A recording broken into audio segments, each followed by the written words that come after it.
সুপ্রিয় দর্শক, আসসালামু আলাইকুম। এই মুহূর্তে আপনাদের সামনে যে জায়গার ভিডিওটি দেখাচ্ছি এটা হলো আবদুল্লাপুর, উত্তরা আবদুল্লাপুরের সেই চমৎকার জায়গা। এখন আবদুল্লাপুর যদি আপনারা দেখেন তাহলে কেউ চিনতে পারবেন না যে এটা কি আবদুল্লাপুর।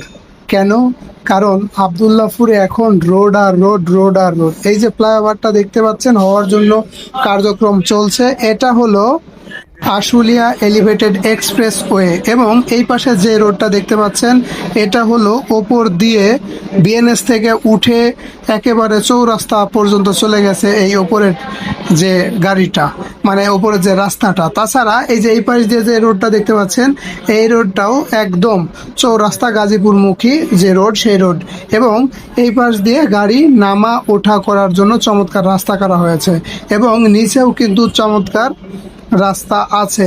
তবে এই মুহূর্তে একটা কথা বলে রাখি, সেটা হলো যে এই আবদুল্লাপুর বর্তমানে যদি আপনারা আসেন তাহলে অনেকটাই কিছুটা হলেও ভ্যাবা চাকা খেয়ে যাবেন। কেন? কারণ এই জায়গায় আসলে অনেকেই ভ্যাবা চাকা খেয়ে যায় যে কোথায় আসলাম, এটা এমন কেন, এরকম তো আগে দেখি নাই। অনেকেই টঙ্গীতে আসে, ইজতেমাতে আসার পরেও এই জায়গায় এসে অনেকে ভ্যাবা চাকা খেয়ে যায়, কই আসলাম, কিভাবে কি করব। কারণ রাস্তা টোটালটাই চেঞ্জ হয়ে গেছে।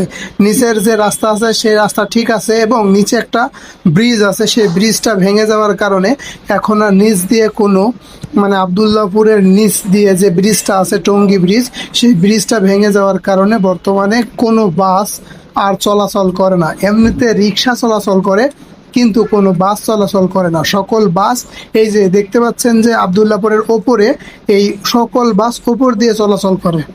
এখানে এতগুলো মানুষ দেখে আপনারা ঘাবড়াবেন না, এখানে টিকিট বিক্রি হচ্ছে। ময়মনসিংহ, শেরপুর এই অঞ্চলের যত যাত্রী আছে তাদের জন্য ওপর থেকে টিকিট দিচ্ছে, যেগুলো মহাখালী থেকে যে বাসগুলো আসে। আচ্ছা, এই যে অনেক মানুষ দেখছেন ইনারা যাবে, আর আবদুল্লাপুরের এই ফ্লাইওভারের ওপরের অবস্থা দেখতেই পাচ্ছেন কি অবস্থা, একটু শোচনীয় অবস্থা। আর ওই যে দূরে যেটা, ওইখানে হলো টঙ্গী তুরাগ নদী, সেই তুরাগ নদীতে বিশ্ব ইজতেমা হয়ে থাকে। ওই যে ওপর দিয়ে বিমান চলে যাচ্ছে। তো এই চমৎকার জায়গাটা হলো কোথায়? আবদুল্লাপুর। এটা কিন্তু আমি ফ্লাইওভারের উপরে আছে। আর একটা কথা না বললেই না, সেটা হচ্ছে আবদুল্লাপুরে কিন্তু প্রচণ্ড পরিমাণে মোবাইল ছিনতাই হয়, মোবাইল চুরি হয়, মানিব্যাগ চুরি হয়। আপনারা যারা আবদুল্লাপুরে আসবেন অবশ্যই মোবাইল, মানিব্যাগ সাবধানে রাখবেন। গলার চেন, কানের সোনা, কানের দুল, এগুলো সবসময় সাবধানে রাখবেন, কারণ এই জায়গাটা বর্তমানে খুবই খারাপ অবস্থা। এই যে যেটা দেখতে পাচ্ছেন এটা হলো বিআরটিএ লাইন, অর্থাৎ বিআরটিসির বাস এই লাইন দিয়ে চলবে, হয়তো খুব শীঘ্রই এটা চালু হয়ে যাবে। তো ধন্যবাদ সকলকে।